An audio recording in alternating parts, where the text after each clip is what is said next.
Resemblance, sing. Sound the battle rise, see the foe is nigh. Raise the standard high for the Lord. Gird your armor on, stand firm everyone. Rest your guts upon His holy word. Rusted soldiers rally round the banner, ready, steady, pass the word along. Onward, forward, shout aloud Hosanna, rises captain of the mighty throng. Strong to meet the foe, marching on we go, while our cause we know must prevail. Shield and banner bright, gleaming in the light, but live for the right we never can fail. Rusted soldiers rally round the banner, ready, steady, pass the word along. Onward, forward, shout aloud Hosanna, rises captain of the mighty throng. Last stanza. O thou God of all, hear us when we call, help us one and all by thy grace.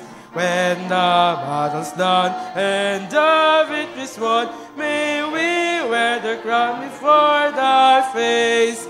Rusted soldiers rally round the banner, ready, steady, pass the word along.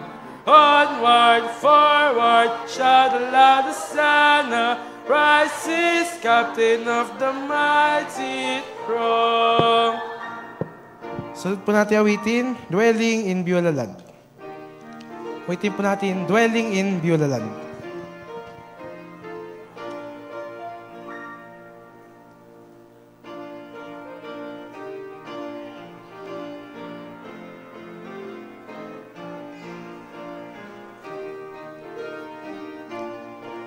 Resemblance, sing.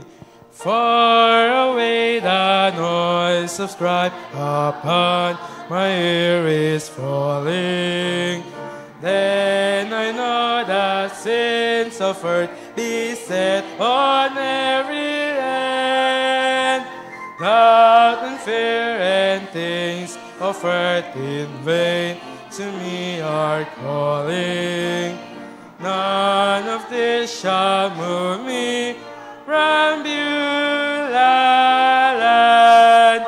I'm living on the mountain, underneath the cloudless sky. I'm drinking at the fountain that never shall run dry. Oh yes, I'm feasting on the manna from a bountiful supply, for I am dwelling in Beulah land. Far below the storm of doubt upon the world is beating. Sons of men in battle long the enemy withstand. Safe am I within the castle of God's word retreating. Nothing then can reach me, 'tis Beulah land.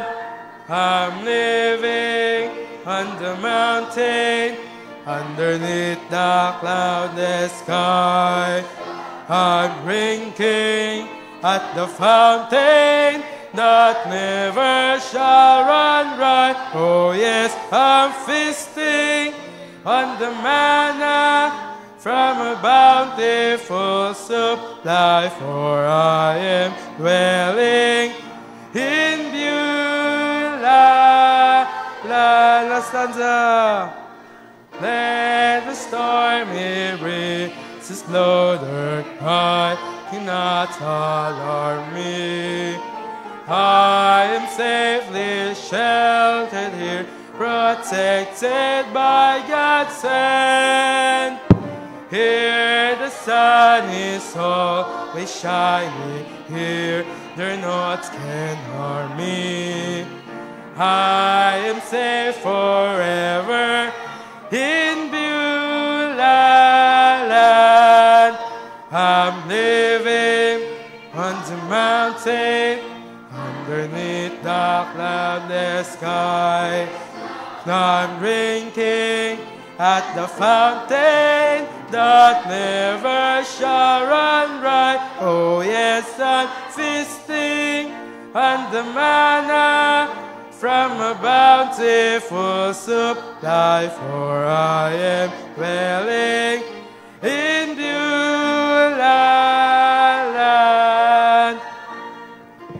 Huli po natin awitin, A New Name in Glory.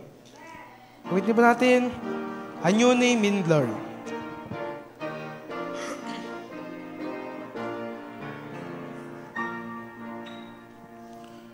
Resambran, sing. I was once a sinner, but I came pardon to receive from my Lord. This was really given, and I found that He always kept His word. There's a new name written down glory, and it's mine. Oh yes, it's mine. And the white robe angels in the story, a sinner has come home. For there's a new name written down glory, and it's mine. Oh yes, it's mine. With my sins forgiven, I am bound for heaven, nevermore to roam. I was humbly kneeling at the cross, fearing not but God's anger frown. When the heavens opened and I saw that my name was written down, there's a new name written down glory, and it's mine. Oh yes, it's mine. And the white robe angels in the story, a sinner has come home. For there's a new name written down glory, and it's mine. Oh yes, it's mine. With my sins forgiven, I am bound for heaven, nevermore to roam. Last stanza. In the book is written, saved by grace. Oh, the joy that came to my soul. Now I am forgiven, and I know by the blood I am made whole. There's a new name written down glory, and it's mine. Oh yes, it's mine. And the white robe angels in the story, a sinner has come home. For there's a new name written down glory, and it's mine. Oh yes, it's mine. With my sins forgiven, I am bound for heaven, nevermore to roam. Okay, tawagin po natin si Preacher Eli para sa ating opening prayer.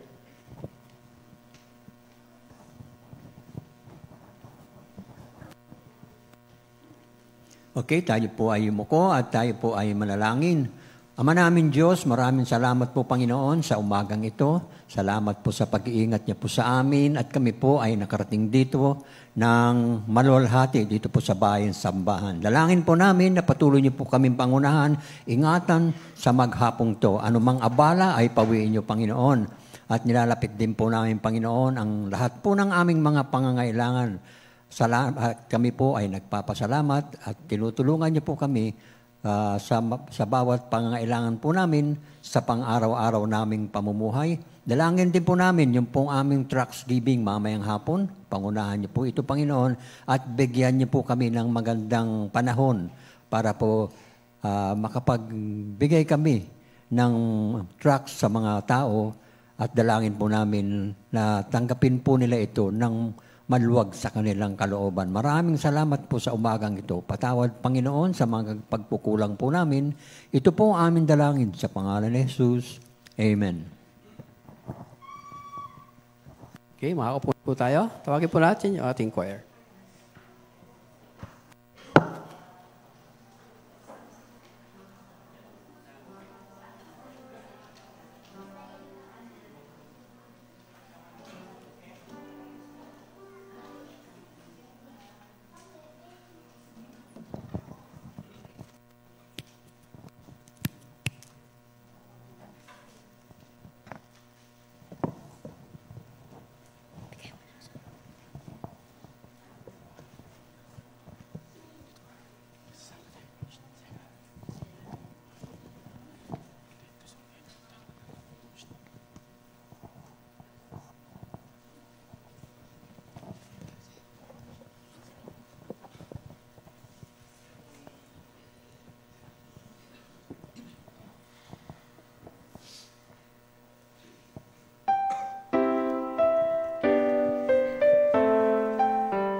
Okay, maraming salamat po, choir. So ngayong umaga po, meron tayong first-time visitor. Tumayo lamang po pag tinawag ko yung kanyang pangalan. Si Prince Esteban at saka si Rail John Esteban. Yan. Ayun, dalawa sila. So, welcome po natin sila. Tumayo po tayong lahat. Awitin po natin ang welcome visitors. Tumayan din po natin yung ating bawat isa. Tumayo po tayong lahat. Welcome visitors. Ready, sing. Welcome visitors, let me shake your hand. San Jose BBC welcomes everyone. Welcome visitors, let me shake your hand. Praise the Lord, you are here, welcomes everyone. Sa pa. Welcome visitors, let me shake your hand. San Jose BBC welcomes everyone. Welcome visitors, let me shake your hand. Praise the Lord, you are here, welcomes everyone. Ayan. Maraming salamat po. Tawagin po natin si Brother Adam para sa ating scripture reading. Magandang umaga po sa ating lahat. Tumayo po tayo at buksan po natin ang ating Bible sa Genesis chapter 9. Say amen po kung nandiyan na po kayo lahat. Ako po ang magbabasa sa verse 1, kayo po sa verse 2, at sabay-sabay po tayo sa verse 28. And God blessed Noah and his sons and said unto them, Be fruitful and multiply and replenish the earth.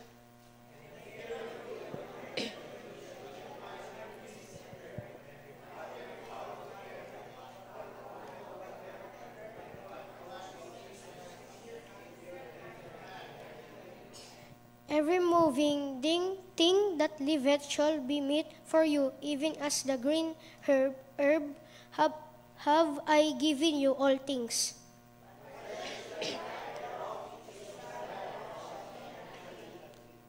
And surely your blood of your lives will I require, at the hand of every beast will I require it, and at the hand of man, at the hand of every man's brother will I require the life of man.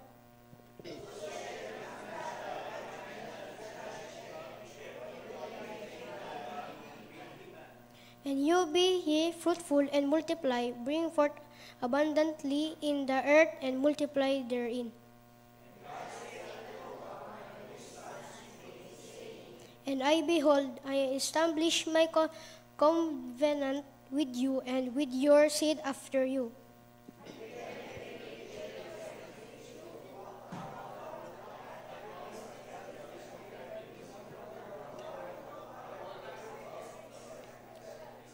And I will establish my covenant with you, neither shall all flesh be cut off any more by the waters of a flood, neither shall there any more be a flood to destroy the earth.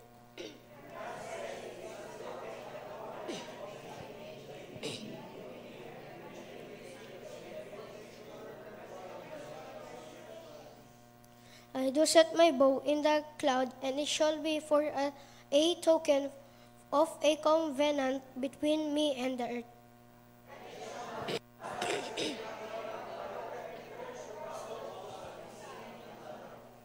And I will remember my covenant which is between me and you and every living creature of all flesh, and the waters shall no more become a flood to destroy all flesh.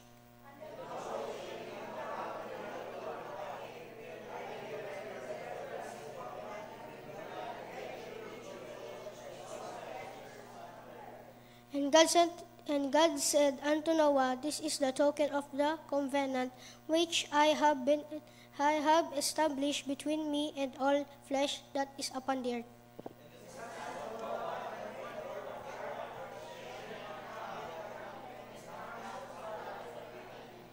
These are the three sons of Noah, and of them was the whole earth overspread.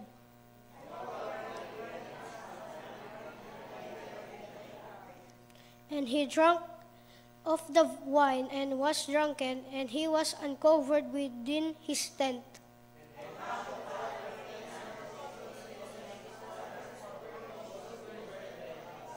And Shem and Japheth took a garment and laid it upon both their shoulders, and went backward and covered the nakedness of their father, and their faces were backward, and they saw not their father's nakedness.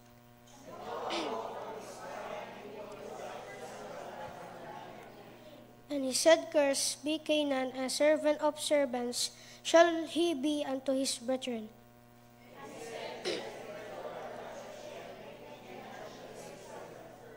God shall enlarge Japheth, and he shall dwell in the tents of Shem, and Canaan shall be his servant. And sabay-sabay po tayo sa verse 29. And all the days of Noah were 950 years, and he died.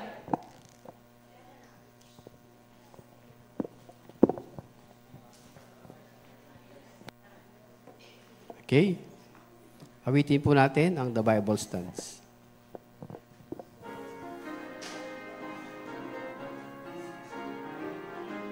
The Bible stands, ready, sing.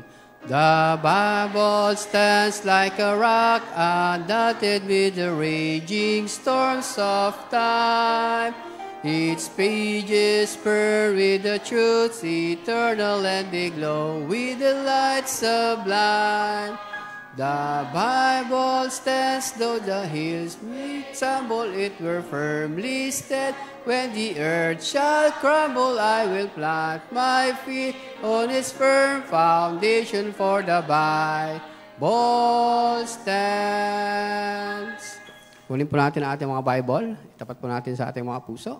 Bagintin po natin ang pledge to the Bible. This is my Bible. Begin. This is my Bible.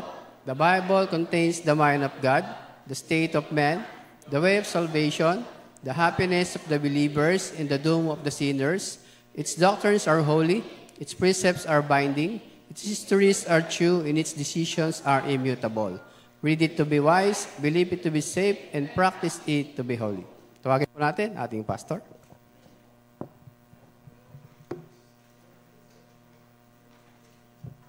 Sige po, para minsan na lamang po kayong tatayo.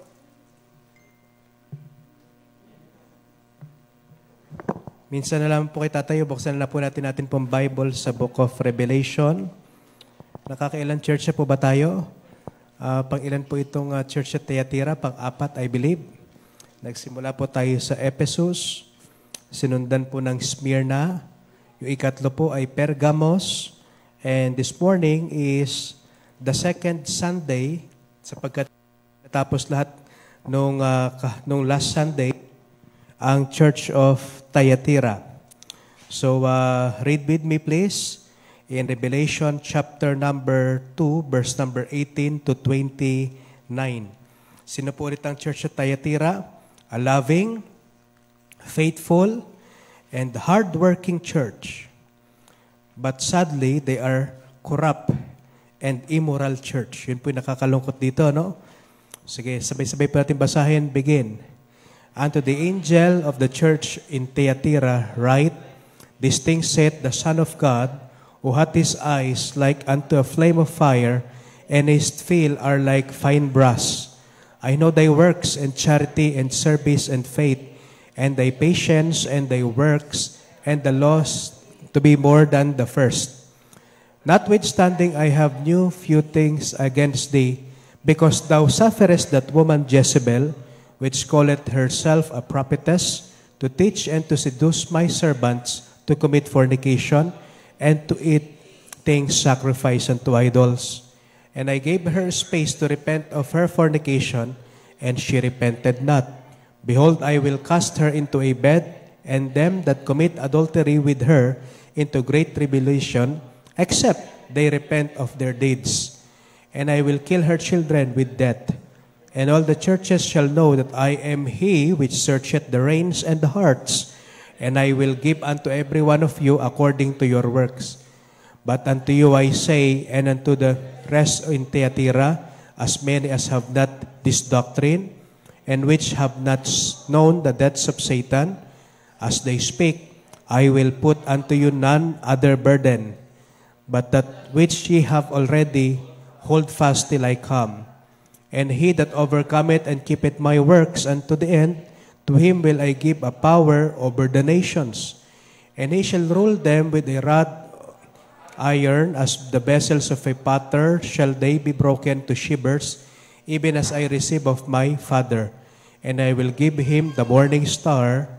And he that hath an ear, let him hear what the Spirit saith unto the churches. Let's pray. Heavenly Father, may you help your servant as I preach your word. Fill us with your Holy Spirit this morning. Kayo na po siya may taas. In Christ's most precious name I pray. Amen. Makakaupo na po tayo. By the way, welcome back, Nanay Tarsing. Nag-testimony kayo mamayang hapon, ano? And makakasama po natin siya hanggang December po. Tama, Nay? December. Kababalik po niya from Canada. 2 years din po ba, Nay, nung huling, po ninyo? 2 years ago po, November 2023, po? November 21, 2023. Almost 2 years. So, sabi ng mga members na miss daw nila yung kakanin. Pero sabi ko na rin yun. Ginamit pa yung mga members. Ano? Kaya sulitin natin hanggang December pa si Nanay Tarsing dito. Ano po? Anyway, mag-announce lang po ako ng ilang mga announcement po bago tayo magpunta sa message. Please continue to pray for our faith promise commitment. We have our 88,850.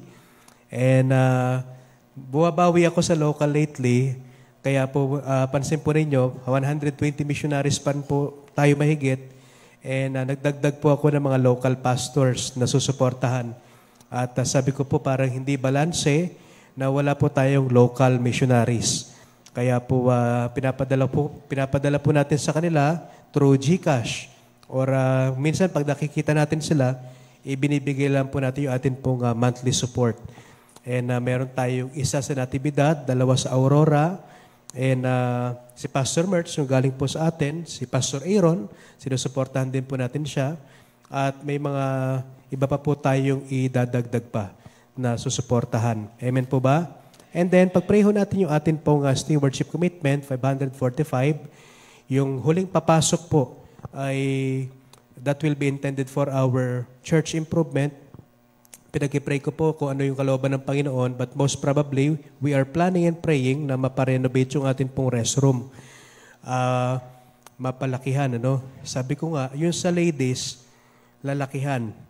Yung sa atin naman mga men, pader na lang. Tapos harang-harang. Kasi sanay naman tayo kahit saan biro lang. Ano po. Pag-prayo natin, ano, kung maganda pa bang i-retain itong CR na to or magpapagawa na lang tayo ng bago near that corner, yung dyan sa may dating mayroong buko. Nag-iisip ako sa dalawa, no, kung alin po ang mas maganda. So pag-pray niyo po, ano, yung mga plano po natin na yan, na plano pong gawin. And then, for the next stewardship commitment, this coming September 7, ang atin pong renewal, nakita ko po yung need na madalas tayong lumalabas na ngayon, baka sa 2025 to 2026 ay mag-pray po tayo ng church service na makakapag-cater ng maraming tao, na makapaghahakot, makapagpupunta sa mga area, sa soul winning, na kakailanganin po sa ministry. So, yan po ay sa September 7, magre-renew po tayo. And by the way, let me just announce you that beginning from September 7, our church service will start at 9 o'clock. And 9 o'clock to 9:15, prayer time. We have to pray bago tayo magsimula. We entrust the Lord everything na siya mangunguna sa atin po mga worship service. And 9:15 to 9:30, our young people will share their Sunday morning devotions. Kaya po, I start training our young people na matuto sila at very young age na mag-preach. Amen po ba? Kaya po, beginning from September 7, ang unang mag-share ng devotion ay si Kuya Dylan. And then susundan ni Kuya Joash. Sino yung pangatlo? Linggo, si Kuya Simon, and then si Kuya Adam, and routinary na yan. Ano? Every Sunday, yan na yung ikot ninyo. 15 minutes devotion po yan. 9:15 to 9:30. And then 9:30, magpapakanta na po para sa Sunday morning Sunday school. Na sabi ko nga po sa kanya, as much as possible, sila na yung ina-expose nating tumatayo dito po sa harapan. Amen po ba, church? And salamat po sa Diyos. Yesterday, I was expecting na magkaroon ng good news class sa Kaliwanagan, and God gave us 3 good news classes. Magkakaiba po. Isa kay Sister Mary Ann, kay Sister Brenda, ano po. At habang sila ay nagtuturo ng mga bata, kami naman po ay nakarating hanggang San Agustin. Lakad kami na lakad, door knocking, may mga tumatanggi. Ano sabi sa iyo kay Adam? Anong religion mo, anak? Say, Baptist po. Ay, ayaw ko yan. Di ko pa babasahin yan. But that's okay. It's part of being a soul winner. There are some marireject ka talaga. But, at least we tried our best to give them the message. At nasa kanila po kung sila'y binasa po or hindi. Pag-pray ho natin din mamaya, babalik tayo sa Lupaw. Sabi ko nga po sa mga days, narinig ko na may mga nawi-witnessan kayo na willing magpa-Bible study. And I would like to suggest na kung kaya turuan na ninyo sila, i-Bible study ninyo, I will give you sets of lessons and balikan na lang ninyo tuwing meron tayong tracts giving. So kung may mahanap kayong Bible study sa Lupaw, i-Bible study nyo na, tapos yung mga wala pang Bible study, sila naman yung lalabas. Tapos kayo, balikan na ninyo yung bahay na kung saan nag-commit na sa inyo ng Bible study. I believe you can do it yourself. Madali lang po yan. Bibigyan ko po kayo ng lesson, salvation, ng mga basic po na mga pang-beginner po na bagong ligtas at mananampalataya. And then, pwede na ho nyo silang turuan. Kahit sabihin lang ninyo na babalikan po namin kayo once in every Saturday. Halimbawa, wala tayo ngayon, next Saturday, at least meron na pong matuturuan at mas magiging madali po yun kila Pastor Mertz na maiakay po sa church pag meron na pong nagtuturo. Ano? So, please continue for sa atin po mga plano po. And pag-pray din po ninyo lahat ng atin po mga calendar of activities. First Sunday, ang atin pong church anniversary. Last Sunday of the month of August, sabi ko po kay Sister Carmen, ay mag-meeting na tayo kaagad. Maganda pong maaga tayo makapag-prepare para mas maaga rin, mas magaan din po sa bawat isa because we have our per family commitment. So kung last week of August na tayo mag-i-start, magkasundo at makapag-meeting, we have a lot of time until December na makapag-prepare sa atin pong upcoming 34th church anniversary. Ano po? So I believe our ladies can take care of our menus and program at lahat po. Kaya po pag-pray ho natin yan sa darating po na December. Anyway, this morning ay tutuloy lamang po natin yung hindi po natin natapos last week. Yung atin pong point number 1, be careful about things you are silent about. And I understand na sobrang mainit po ang message last week. And medyo mas mainit po ngayong umaga. Our point number 2 is, be careful because sin is not as pleasurable as you think. Be careful because sin is not as pleasurable as you think. Alam niyo po, the church at Thyatira, yes, they are good in service. They are a loving church. They are a soul-winning church. Di ba sabi ko kanina, I know they works, they charity, they service. But the problem with the church at Thyatira, nag-accommodate po sila ng isang babae named Jezebel, and that woman corrupts some of the members of the church. Tinuruan po niya ng mga hindi po magaganda, yung mga iba pong mga member. At nakita po ito ng Panginoong Yesus. Kaya po sinuway po sila dito po sa kailang pagkakasalang immoral sa harapan po ng Diyos. And you know, brothers and sisters, it's one of the thing in the last days, nakakalungkot po na I don't know, nakakaladkad na po ang atin pong name in not just in social media but in mainstream media. And it's sad. It's sad. My heart felt na nalulungkot po talaga ako na hindi naman po tayo nakakaladkad ng kanya noon. But we are really in the last days na kung saan talagang nangyayari na po yung sinasabi po sa Bible na pagdating ng huling araw, even po yung mga ligtas na ay pwede pong maapektuhan at pwede pong mangyari sa kanila yung mga reminder at prophecy na binigay po ng Panginoon. Amen? You know, just yesterday, I was, may nakita po akong isang video and, you know, it's controversial, ano? Hindi ko sasabihin kung saan. Yung mga members, they are really hurt. Talagang nasasaktan na po yung mga members because of the testimony of the first pastor. You know, this first pastor they have ay siya po may marami ho siya naging affairs. Ano po? Baptist po ito, ano? By the way. And nasasaktan na po yung mga members. That's why the members decided that they will no longer associated and that pastor will no longer their pastor. They made an article at nagkaroon po ng vote. And, you know, this pastor is powerful. Dikit po siya sa isang, hindi ko napapakalanan na nasa politics po ngayon. And yesterday, ay yung pumalit na pastor ay inaresto po ng mga pulis. Dahil walang probable cause, walang warrant. I don't know what's happening. And yun, nakakaladkad ho tayo. Talaga, sa totoo lang po. Kaya nga po, na-realize ko po na Salamat na lamang po sa Diyos na meron pa rin pong mga churches na nag-i-stand pa rin ng maayos. Bagamat hindi po ibig sabihin na nangyayari na yan, gagaya na rin po tayo. Yung mga nangyayari pong ganyan must be a challenge and lesson to us na tayo po ngayon, bagamat nasa provincial church lang tayo, ay pagtibayin natin yung atin pong paninindigan sa Panginoon. Biyaya po ng Diyos, hindi po mangyari ito sa atin. Now, be careful because sin is not as pleasurable as you think. You know, there is a song this morning that I would like to sing. Dahil sabi ho rito, sin will take you farther than you want to go. Dadalihin ka ng kasalanan sa mas malayo sa gusto mong puntahan. Sin will keep you longer than you want to stay.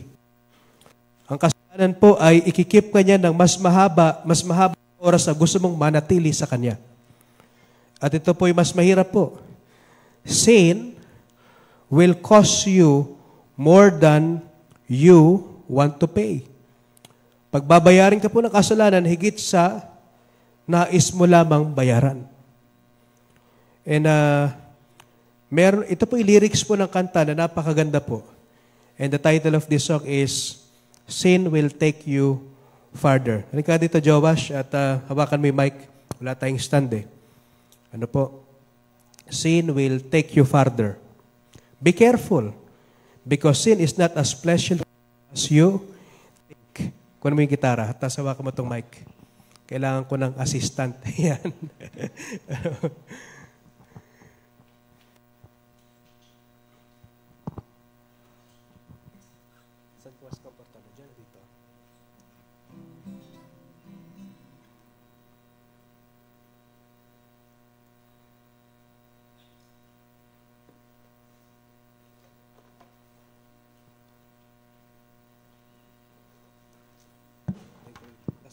Dito ka sa kabila, Josh.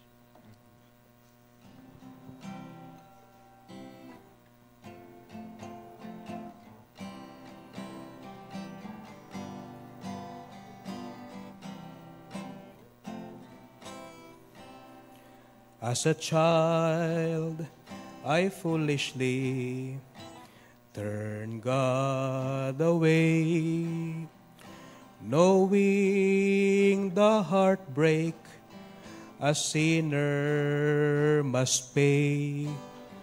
But God in His goodness has let me return to share with His children this lesson I've learned.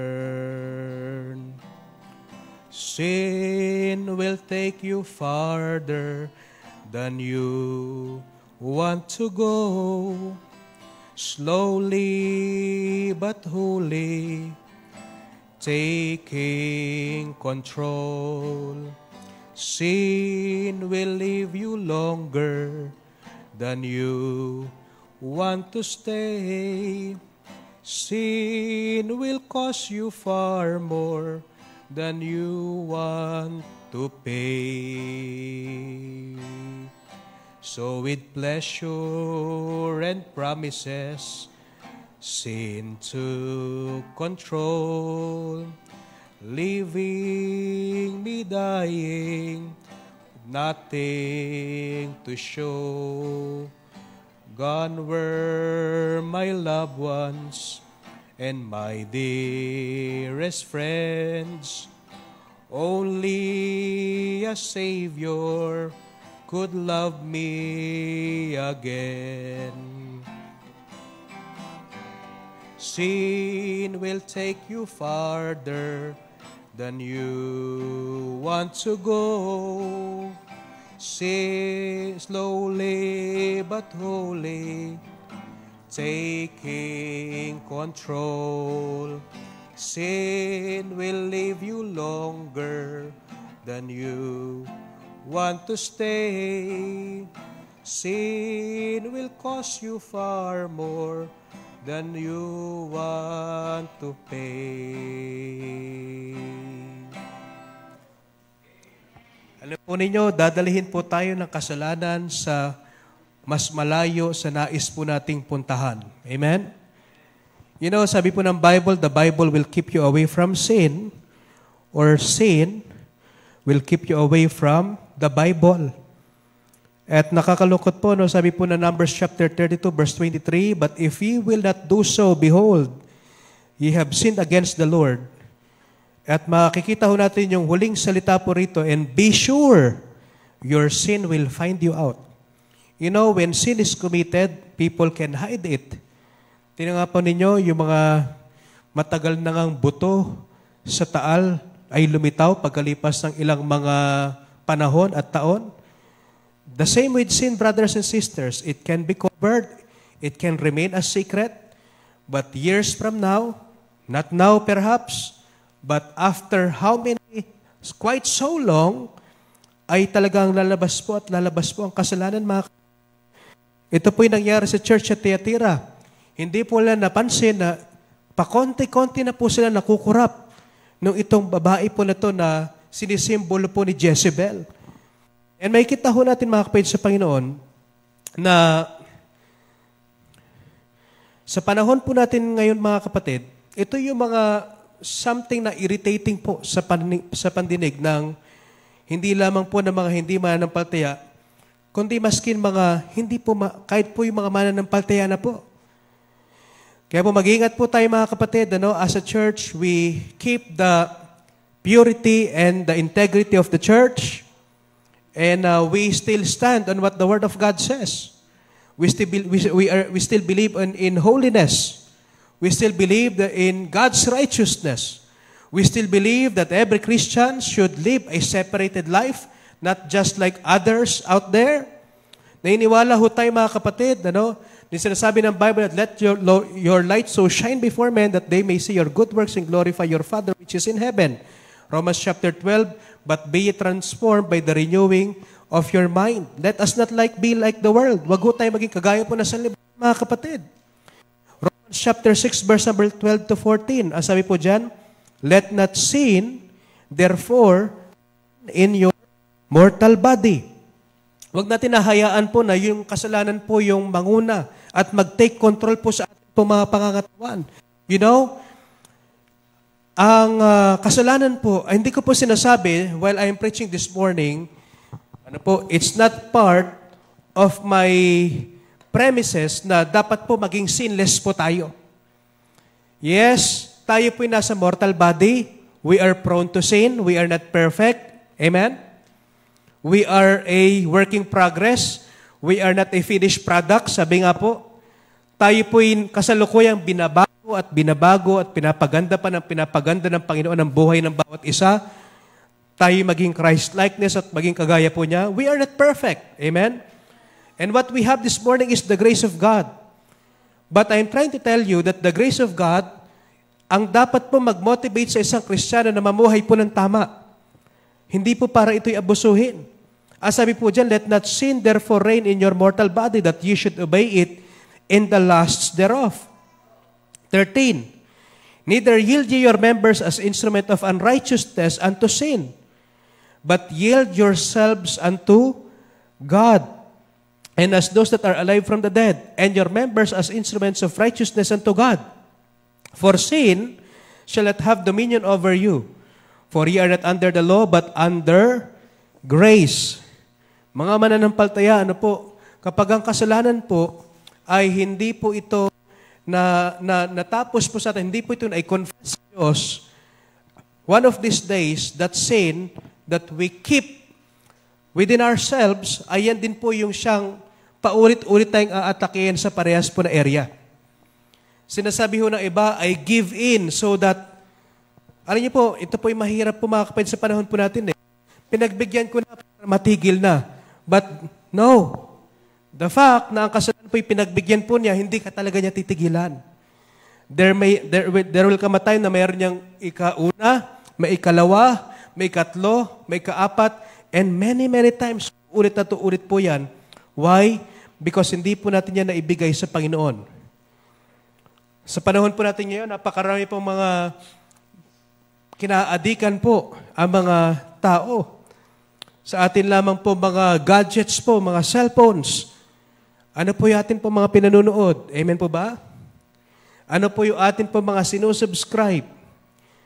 Sa mga reels, sa mga short clips. Alam niyo ba? Sa China, ang TikTok pala ay for educational. Ang algorithm ng TikTok, pag nasa China ka, walang mga malalaswa. Pero pag wala ka sa China, halimbawa sa Philippines, puro malalaswa. Ano po? Ano po yung pinapanood dati yung people this morning? Ano niyo, wag ka magtataka, bakit ganito yung lumalabas sa aking Facebook? Alam niyo po, ang Facebook may algorithm yan. Kung puro sexy yung lumalabas dyan, kasi once upon a time, binuksan mo yan. Amen? Huwag ka tayo maglokohan, mga kapatid. Ano po? Kung bakit yan yung lumalabas, puro mga nakatupis, puro mga kung ano-anong andyan, ano po. Tapos nagtataka. Kasi po pinuksan mo once, so the second time, lalabas sa Facebook mo yung mga algorithm po na yun. Alam niyo po, even right now, ano po, may times na nakigamit ako ng cellphone ni Mrs. Ano po? At sabi ni Mrs. sa akin, ginamit mo lang yung cellphone ko, bakit puro bonsai na yung lumalabas sa feed ko? puro mga puno na, mga buy and sell, ganyan. Mga kung ano. Kasi nga po, yan po talaga yan eh. Ano po? Ulit at ulit po yan. So how do we deal sin? Nag-give in ba tayo? Tayo po ba'y sumusuko na? Or sabihin lang natin na pinagbigyan ko na para matigil na. But the fact na pinagbibigyan po ang kasalanan is pagbibigay ito ng leverage laman so that the second time, mas lumalakas yung laman at mahihirapan ka na one of these days, ma-overcome at ma-conquer po yan. Amen? You know, God wants to protect us from hurting ourselves and others. You know, thus we are to have no part in sexual immorality, even if the surrounding culture accept it as liberating and enlightened, brothers and sisters. Alam po ba ninyo na tayo po ngayon sa Pilipinas, ang isa sa pinakamataas sa bansa pagdating po sa teenage pregnancy.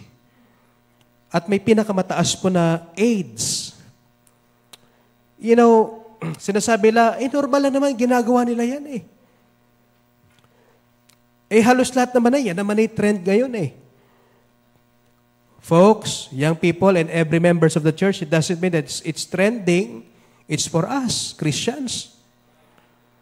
You know, once you involve yourself with sin, it will always make you defensive, unapologetic, unrepentant. Yan po yung ginagawa ng kasalanan. Ano po? So, minsan po, kapag yung na-involve ka na dyan at lumalim, I don't know what particular sin is that. I'm referring about the preaching of God's word here. But the church at Thyatira was dealing with the sin of sexual immorality. Pag yan po mga kapatid ay, pag nag-deepen ka na dyan, lumalim ka na dyan, yung nagkaroon ka ng attachment po dyan. Ito na yung mga panahon mga kapatid na ultimo yung just an advice and rebuke, you will take it as an attack. Bakit po? Sapagkat may inaalagaan ka na.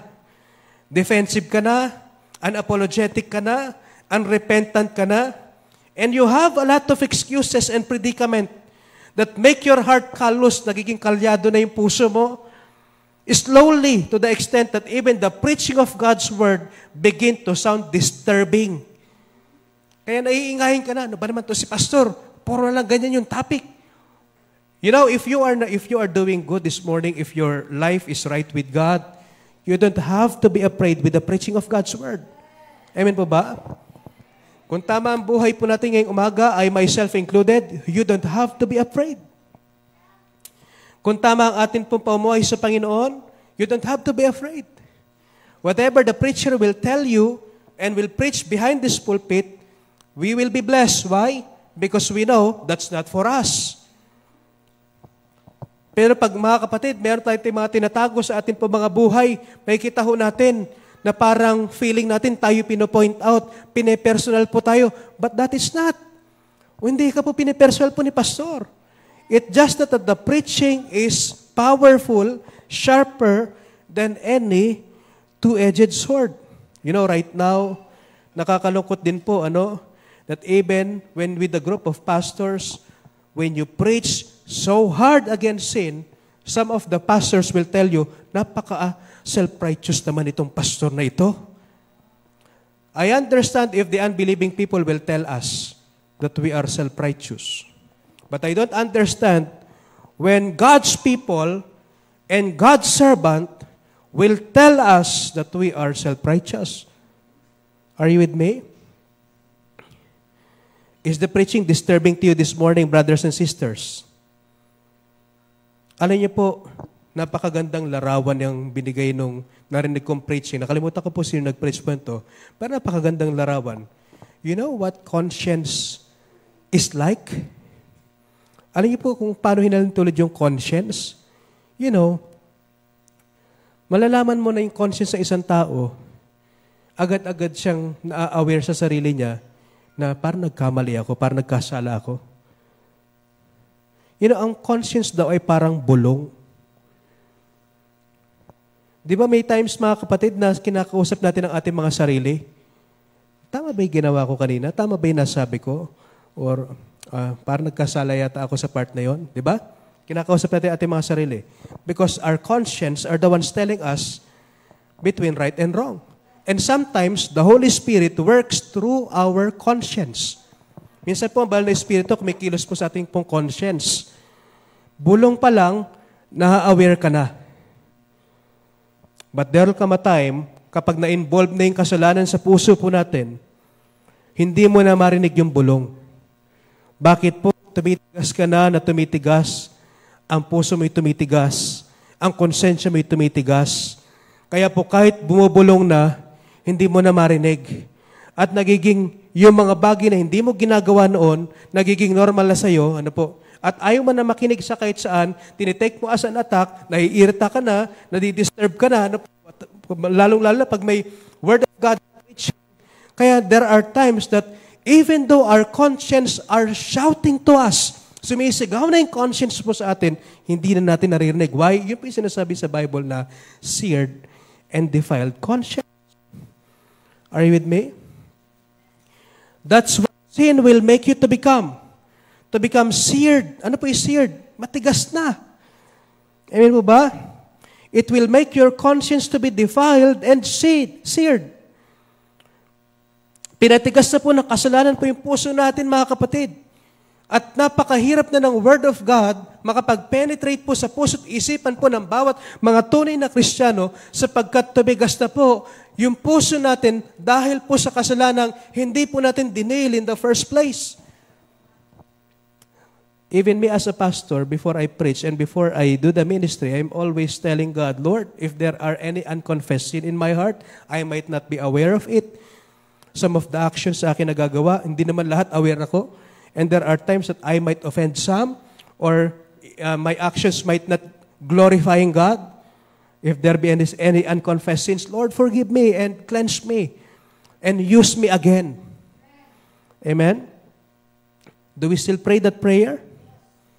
Nananalangin tayo sa Diyos na, Lord, are there any unconfessed sins with me? May mga kasalanan ba na hindi ko na idala sa iyo ngayong umaga?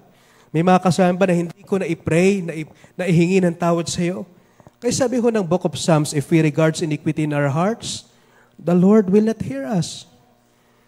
You know, ito po yung naging problema po sa church at Thyatira. Ano po? Be careful because sin is not as pleasurable as you think. You know, ang kasalanan po sa una po yan masaya. Sa una, cool. Sa una, enjoyable. Amen? Pero patagal ng patagal, nasasaktan ka na spiritually. Hurting na siya. Nagsasuffer ka na, not just spiritually, ang susunod at atakin sa'yo, mentally. And even physically, brothers and sisters. At even psychologically. Pag yung kasalanan po na yan, mga kapatid, ay lumalim po sa atin. I don't know what particular sin we are dealing this morning, but it's never too late to come to the Lord and ask for forgiveness. Amen? Diba sabi po ng 1 John chapter 1, verse number 9, if we confess our sins, He is faithful and just to forgive us our sins and to cleanse us from all unrighteousness. Nakakalungkot po mga kapatid, ano? Na bakit ay natin mapakinggan ito mga ganitong mensahe po ngayon? This is what the church at Thyatira deals. Alam niyo po, successful ang church at Thyatira, by the way. Ano po? Successful po sila. Marami sila nagawa. Marami silang accomplishments. Pero, tinan po rin nyo, pinuri naman po sila ng Panginoon sa accomplishments na meron sila. But at the end of the letter, sinaway pa rin po sila sa kasalanang tinatago nila. Amen? You know, our accomplishments cannot cover whatever ministries we have. Hindi po matatakpan ng accomplishments at ng mga bagay na meron po tayo dito ang kasalanan. You know, it might be covered by the eyes of people but not in the eyes of God. Makikita at makikita po yan ng Diyos. Amen po ba? Makikita at makikita po yan ng ating pong Panginoon. At ang Panginoon po, i-rebuke po tayo. Be careful because sin is not as pleasurable as you think. It will destroy you, brothers and sisters. It will destroy you.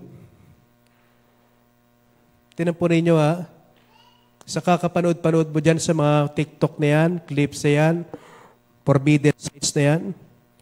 You know what sin brings it to you? Your mind is not pure. Amen? Tinan po ninyo. Pinanood mo once, pinanood mo twice, pinanood mo 100 of times, at siya'y naging mas makapangyarihan sa iyo. At ang nakakalungkot po, we are supposed to look at women pure and with clean conscience. But because meron kang kung ano-anong pinanonood mo, ang tingin mo na iba. Meron ng mali siya. Meron na pong contaminated na iisip po natin. Na dapat po, sabi ho ng Bible, we will take women in the church as our sisters or as our mothers with respect. Pero wala na ho. Bakit po? Dahil nabahiran po ng kasalanan ng ating po mga isip. Nakakatawa po na may mga young people that at the age of 20 and 25 years old, their minds are still, inosente pa. And that's a commendation, brothers and sisters. But it's sad when a 10 years old shared to you about their sex life. It's not normal.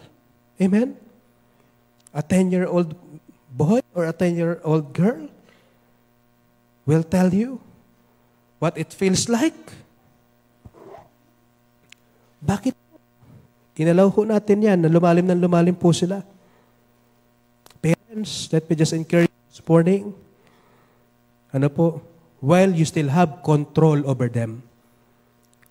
Di ba may sinera ko last time po sa atin pong close group that if it possible, i-check nyo po yung mga nilalaro nilang games, i-check nyo po yung mga group chats sa sinasalihan nila, i-check nyo po yung history nila. Baka kung saan-saan na po yan nagpupunta. Amen po ba? This is just a concern as a pastor, brothers and sisters. That one of these days magugol tayo, bakit niya nagawa yun? You know, may mga preliminaries po lahat ng kasalanan. Hindi po nangyayari yan one time, big time, or one time na naging worse na gano'n na lang. May mga preliminaries po yan. Are you with me? Bakit po yung mga, ang babata na mga nakakapatay ngayon? Ano po? Yung mga cases po natin na nanaksak ng teacher, nanaksak ng ganito, ng tatay niya, na magulang, sinaksak niya mga kapatid.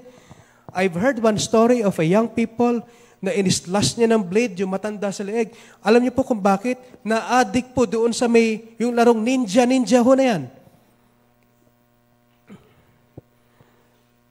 Assassin. Yung mga ganyang laro po. And he tries to apply it to an old lady, an old woman, and he slashed it with a blade. Hindi ko po alam kung namatay po yung matanda po na yun. Pero nakakalungkot po mga kapatid sa Panginoon. Bakit po? May preliminaries po yan. Hindi po yan nangyayari na basta ganun ka-worse ho yan. May mga sumusunod na actions po dyan before it happened. Amen?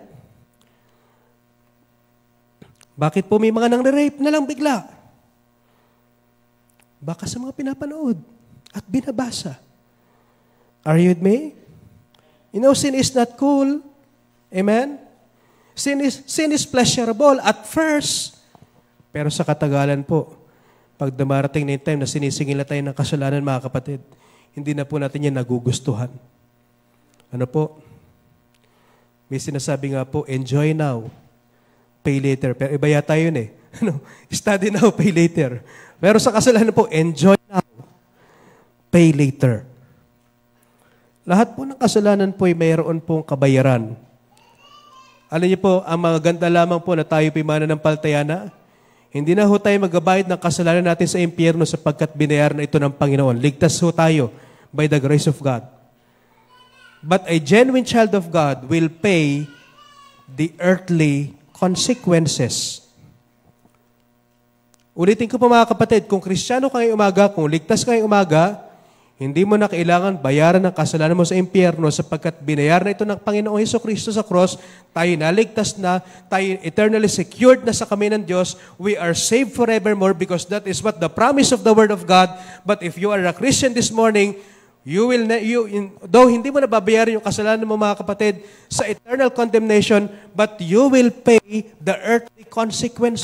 Ano po ibig sabihin? Pag nang-abuso ka naman talaga ng sarili mo, mararamdaman mo yan years from now.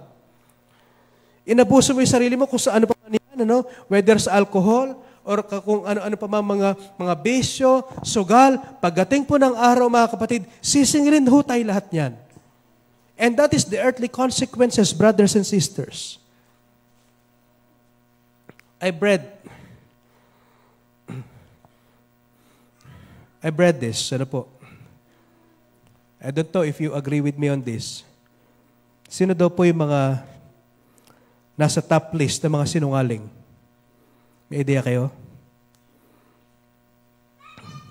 Number 1, cheater. Yung mga pinakasinungaling yung mga yan. Wala akong kachat na iba. Yan, mga pinaka-number 1 sinungaling. Cheater. Womanizer. Maraming babae. Ano po? Huling-huli na, tumatanggi pa. Ikalawa,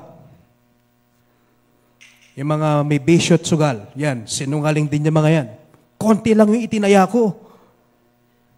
Pero libo-libo na paling inuubos. Are you with me? Ano po? Man, dalawa lang na yan pala. Ano? Kaya po na yung mga kapatid sa Panginoon na po. Alam niyo po, hindi po normal na nagsisinungaling. Amen po ba? Hindi po normal yung tayo po sasabihin natin, wala na po akong ginagawang masama. Ano yan? Amen? Ano po? You know, that is what sin does. Kinukurap po tayo ng pakonti-konti hanggat tayo po'y mayroon na pong defiled conscience. And as we go to our last point this morning, number 2, be careful because sin is not as pleasurable as you think. Last point, ano po? Be careful because Christ is more concerned in our holiness than our accomplishments as a church. You know, if you're going to ask me, accomplishments between good testimony of the church, I would rather choose good testimony of the church. Di ba lang kubo lang yung building natin, basta maganda yung patutuo ng church, kaya sa mayroon tayong 4-story building, pero pinagpipiestahan tayo sa social media. Amen? Be careful because Christ is more concerned in our holiness than our accomplishments as a church. We cannot hide from Christ. He knows what is in our hearts and minds. And He still loves us. Do you believe on that? Alam niya yung puso natin, alam niya yung isipan natin, pero minamahal pa rin po tayo ng Diyos. Alam niyo po kung hindi po mahal ni Kristo ang church at Thyatira, hindi niya susulatan. Amen? Bakit po may Book of Revelation? Bakit may 7 churches at Asia? Bakit niya sinulatan? Kasi po, mahal po niya yung church. At nag-hope pa rin ng Panginoon na baka makinig sila sa tagapagligtas at magbago sila at gamitin muli sila ng Diyos. Kung hindi po mahal ng Panginoon ang 7 churches po ito, hindi po niya susulatan in the first place. You know, the reason why sometimes the preacher or the pastor has to preach so hard because he loved God's people. Pag hindi na po nag-preach at nangaral po ang mga ngaral ng ganito po, patungkol sa kasalanan, mga kapatid, baka hindi ko na po kayo iniibig. Maybe I just want your givings and your commitments, but I am not interested anymore with your testimony. Amen? You know, members, let me just tell you this, once and for all, I will still choose your good testimony than your huge amount that you can offer here in this church. Amen? I will still choose your testimony. We cannot hide from Christ. He knows what's in our hearts and minds and He loves us. The sins we try to hide from God needs to be confessed to Him. Sabi ko nga mga kapatid sa Panginoon years back, kung na-appreciate lang ng mga taong iyon, yung sinseridad ko sa pangaral sa salita ng Diyos, hindi ko lang makikita ito as a personal attack. Try to imagine, hindi ba ninyo na-appreciate, members? Kahit some of you, ang laki-laki na ninyo magbigay, pero nag-i-preach pa rin ako ng gusto kong i-preach. Kasi po, I believe that the preacher of righteousness must not be bribed with money. Amen? Hindi po pwedeng patatahimikin yan ng pera. So on some certain topics, hindi na siya pwede mag-preach ng topics po na yun. I've heard some churches na sabi ng mga deacons, Pastor, huwag ka napipreach ng sugal. Kaya pala sinasabi ng mga deacons yun, kasi mismo mga deacons sugarol. Nagmamadyong pa, mga Kristiyano na. Kaya pala nag-meeting yung board, sabi nila, Pastor, huwag mong tatalakayin to, huwag mong tatalakayin yan, bayaran! Yun naman talaga ang tawag po ron. Kung ikaw'y titigil sa kaya ka preachers, keep preaching. Amen? Huwag kayo matatakot, kahit ako'y tatamaan, si Pastor tatamaan, o kahit lahat po tayo tatamaan, keep preaching. That's your responsibility before the Lord. Huwag kayo mag-ala. Di baling kaaway kayo lahat, basta kasundo kayo ng Panginoon. Amen? Jeremiah 17 verse number 10, I the Lord search the heart, I try the reins, even to give everyone according to his ways, according to the fruit of his doings. Alam po ng Diyos yung takbo po ng ating mga puso. Proverbs 28:13, He that covereth his sins shall not prosper, but whoso confesseth and forsaketh them shall have mercy. I believe in churches like the church at Thyatira, God always have remnants that shows that there are people whom God used despite of what their environment is. People like Josiah. Sino po si Josiah? Si Josiah po, napakasasama po ng kanyang mga predecessors. Evil po lahat. But Josiah did that which was right in the sight of the Lord. Nakakatuwa po na mayroon pa rin palang natira sa church at Thyatira na mayroon pong moral stand. Bagamat yung iba, nakurap yung ibang members, nakumbinsi ng Jezebel, pero maiilan pa rin pala sa kanila na kinakausap pa din ng Panginoon. Kagaya po ni Josiah po sa Bible po. Alam niyo po ba si King Josiah? Lahat po ng mga pinalitan niyang hari, lahat po wicked at evil. At ang tendency po, kapag yung pinanggalingan mong lahi, pag yung pinanggalingan mong family, ay mayroon pong ganong environment, ang tendency, yung susunod po ganon din. Pero magtataka ho tayo kay King Josiah po, bagamat evil po lahat ng pinanggalingan po niya, pagdating sa kanya, maka-Diyos po yung ginawa niya. Kagaya po ng church at Thyatira, God preserves those remnants that will hold the testimony of the church. Kaya po meron pa rin pong iilan na kinakausap ang Panginoon na nanatili po sila, na hindi po sila nagpakurap at sumunod dito po sa babaeng sinasabing si Jezebel. Amen? Kaya po may pangako po yung Diyos dito sa Revelation chapter number 2 that Christ promised to those who remain faithful and pure until the end is one day, they will reign with Christ.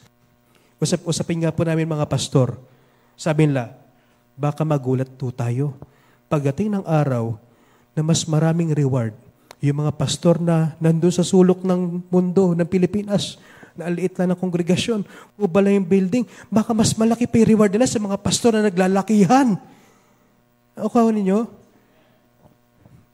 Hindi po natin masasabi. Pagharap natin sa Diyos, dun po magkakaalaman lahat.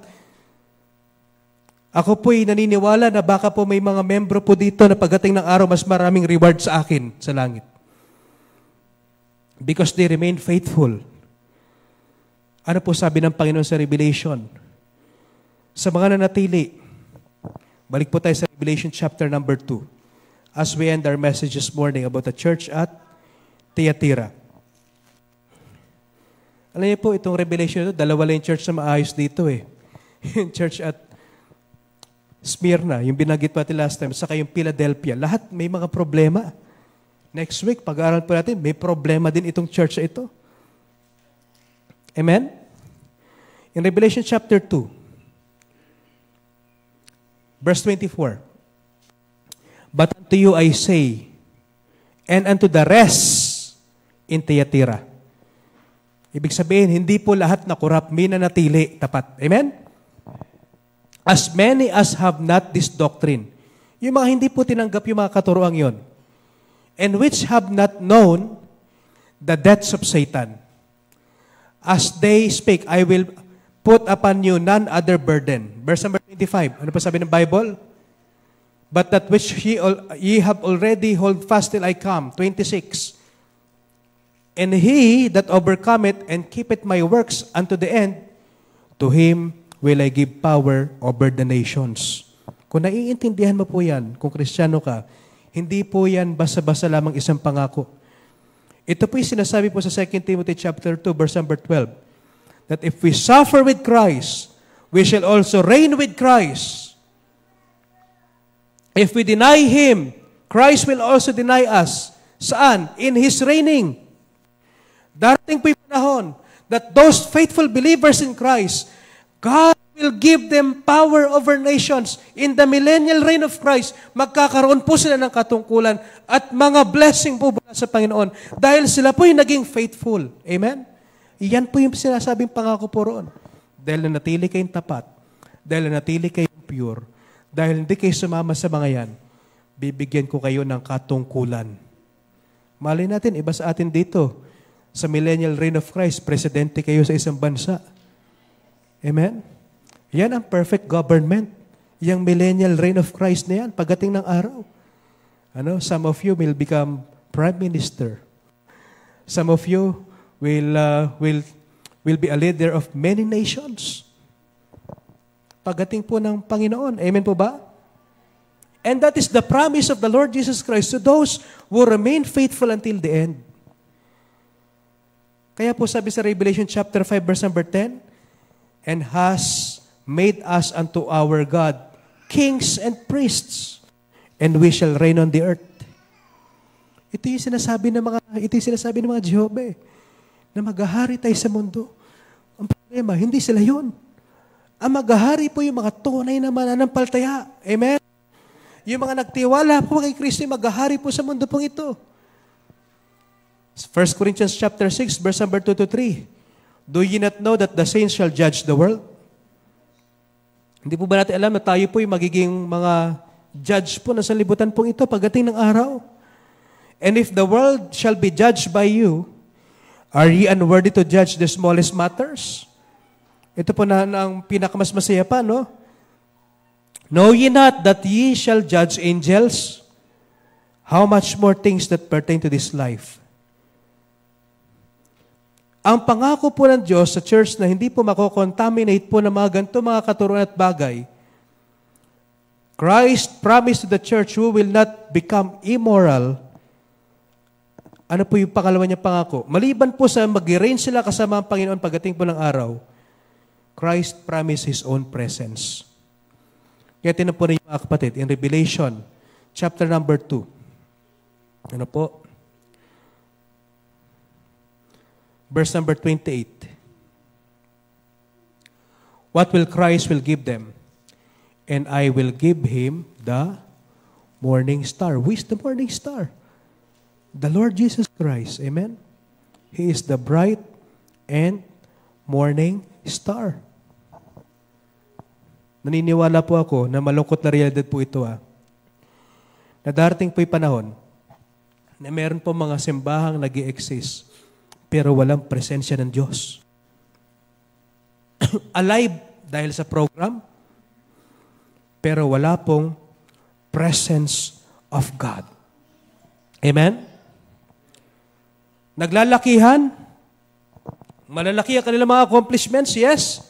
I am not against accomplishments. I am also praying that one of these days, magkaroon din tayo ng mga magagandang ministries dito po sa San Jose City. It's one of my prayer. Wala po masama po dyan. Pero ang sinasabi ko po pwede na yung outward success ay wala palang inward bearing sa Panginoon. Wala na pong pagkilos ang Diyos. There are churches nowadays that are operating but not anymore with God's presence.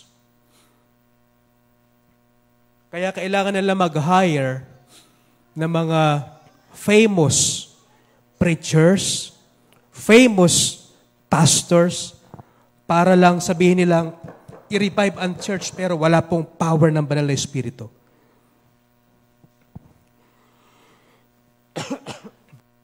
Usong-uso po ito ngayon, no?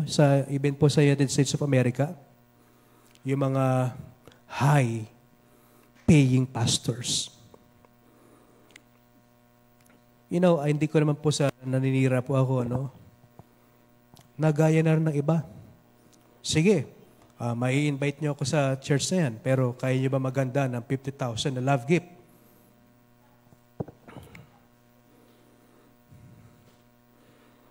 Sige, ma-invite nyo sa church yan, pero dapat may ganito, may ganyan, may ganito. Hindi po ako naniniwala na ang pangalan po ng pastor ang magiging dahilan kung bakit ang church magkakaroon ng great impact. I don't believe on that. I believe that it is God, through the power of the Holy Spirit, He will empower the servant behind the pulpit, and whoever the preacher, that will become powerful. Kahit sino pa po yan, kahit normal na membro lang yan, kahit normal na preacher lang yan, when the Holy Spirit works, kahit sino po yung nakatayo, kahit walang pangalan, kahit hindi po sikat, kahit hindi po high-paying, when He preached the Word of God, because there is the power of the Holy Spirit, powerful message po yan. And the members will be challenged. Amen? Hindi po kailangan buhayin ng mga estratehiya. Maganda mo yung strategy minsan. Sa soul winning, naghihiwa-hiwalay tayo, strategy po yun. Pero hindi po yung estratehiya yung bubuhay sa church para maging masigla. Hindi po yung methodology. Hindi po yung kung ano-ano pa mga bagay. Ang bubuhay po sa church talaga is the power and the presence of God. Amen? Tingnan po ninyo ito sa 1 Samuel chapter 4, verse 21 to 22. Ito mga anak ni Eli. Hinawakan nila yung Ark of the Covenant. Akala lang mananalo pa sila sa laban. Ang hindi nila alam, wala na pala sa kanila yung presensya ng Diyos. Kita ninyo ito, ha? Hawak-hawak nila yung Ark of the Covenant. Laho sila dito sa laban eh. Tapos, sabi, na may nagsuggest ang mga anak ni Eli, kunin niyo Ark of the Covenant. Yun lang yung secret para manalo tayo. Kinuha nila Ark of the Covenant. Nasa kanila nga po yung Ark of the Covenant, pero wala na pala sa kanila yung presensya ng Diyos. Kaya po nangyari po Ikabod. Bakit po Ikabod? Yung naging anak po na. The glory is departed from Israel because the Ark of the God was taken and because of her father-in-law and her husband. And she said, the glory is departed from Israel for the Ark of God is taken. Pwede rin pala sa ating mga Kristiyanong may hawak tayong Bible pero walang power. Are you with me? Pwede rin pala sa atin mga kapatid, nasa church tayo pero walang power mga kapatid. Nakakalungkot po, no, that even some of the churches nowadays, they have to hire a comedian in order for the people to laugh for a moment of time. Kailangan ba mag-hire ng comedian dito para sumaya lang tayo? Ay, tingnan nyo lang katabi nyo, sasaya tayo. Beer lang. Do we have to hire a comedian here? Do we have to hire an entertainer here? Do we have to hire a famous celebrity here to challenge us? No. All we need to have is the presence of God. Amen po? Kaya po mananalangin tayo palagi, Lord, we need your presence. We need your presence. Will you pray through the power of the Holy Spirit? Lord, we need the working power of the Holy Spirit. We need the working power of the Holy Spirit. Lord, we need you. Without you, we can do nothing. Sabi po ng John chapter 15, verse number 5. And that should be the prayer of the church. Each services that we have, each ministries that we're about to perform or to do, we need God. Amen po ba? Ang kailangan po natin ay ang Diyos. Nawa, manatuto po tayo dito sa ika-apat na church, the church at Thyatira. Next week, dadako tayo sa Revelation chapter 3.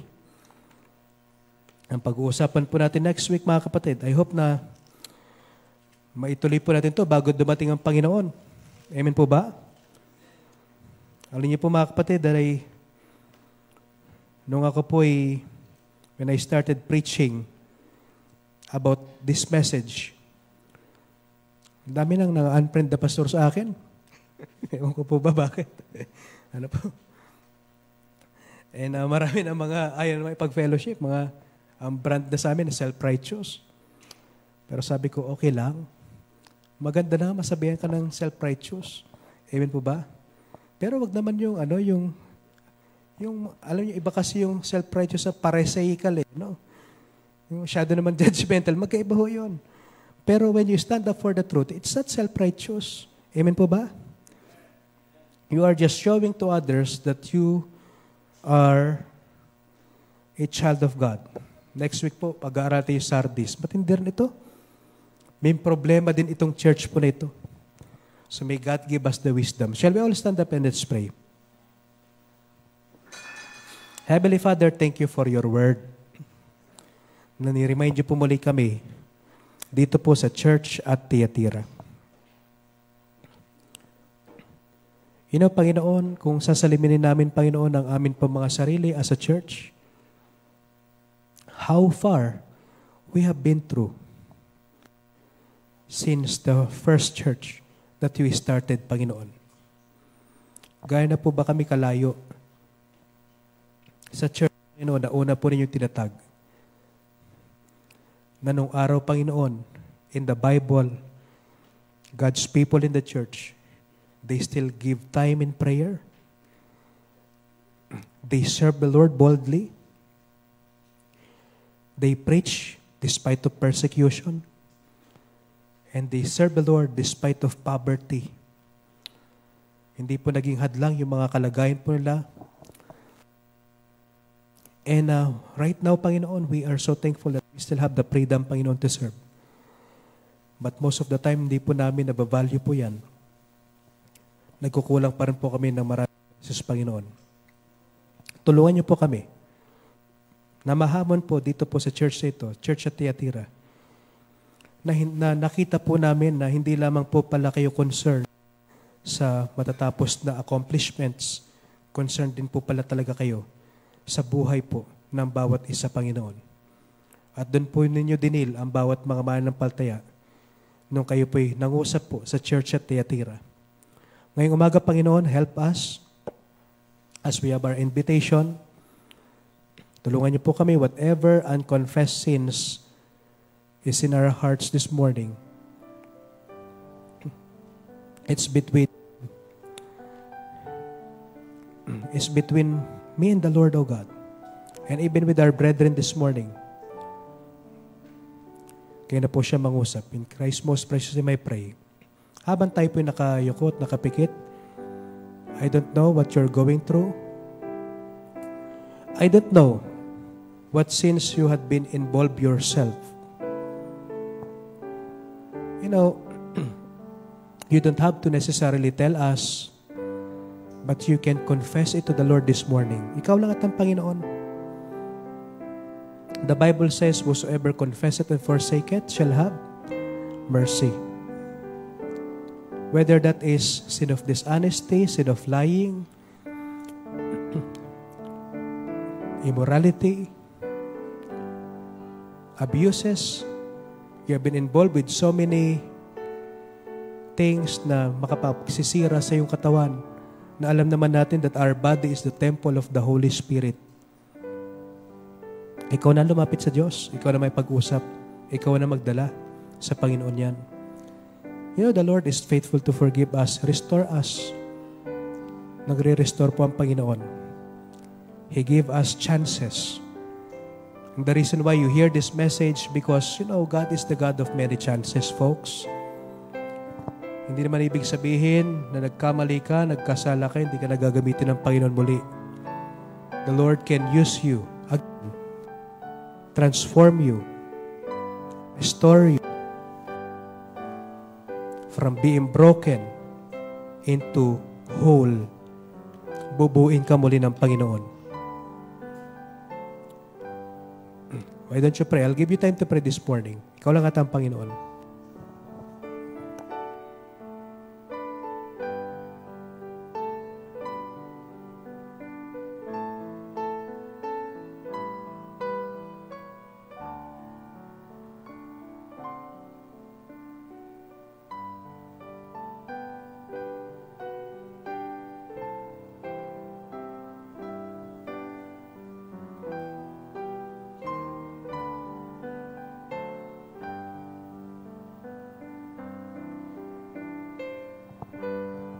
Heavenly Father, thank you for the reminder and rebuke that even I myself included,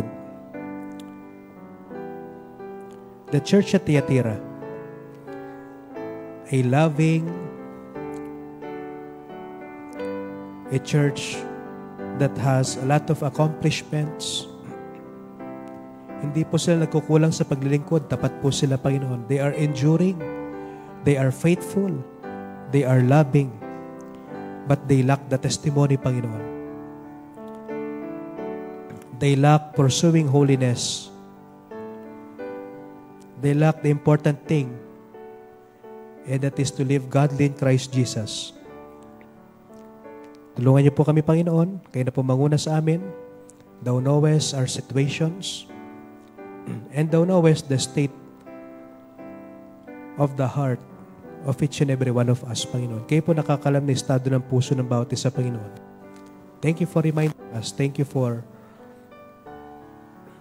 your word. That when your word is being preached, hindi po ito tumitingin kung sino po yung tatamaan o hindi. Ito po ipapangaral at ito po ay magiging epektibo, Panginoon. Hindi po ito selective. Hindi po shall. When the word of God is being preached, whoever we are, ito po'y para sa amin, Panginoon. May you bless each and every one of us this morning. Kayo na po manguna, even as we continue with the giving of tithes and offerings this morning, Panginoon. Salamat po sa mensahe, sa paalala, na hindi naman po kami, Panginoon, we are just a simple church here in San Jose City. We don't have a big membership. Pero salamat, Panginoon, that you still keep the testimony of this church pure until now. Only by your grace, Panginoon. Salamat po muli. In Christ's most precious name I pray. Amen.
Sige po, tumayo po tayong lahat para po sa ating closing prayer.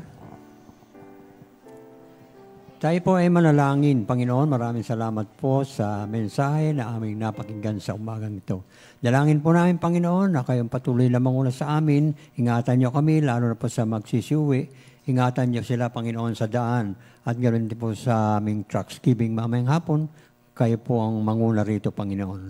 At sa amin pong pagsasaluhan na pagkain, basabasan niyo po ito. Maraming salamat nung muli. Ito po aming dalangin sa pangalan ni Jesus. Amen.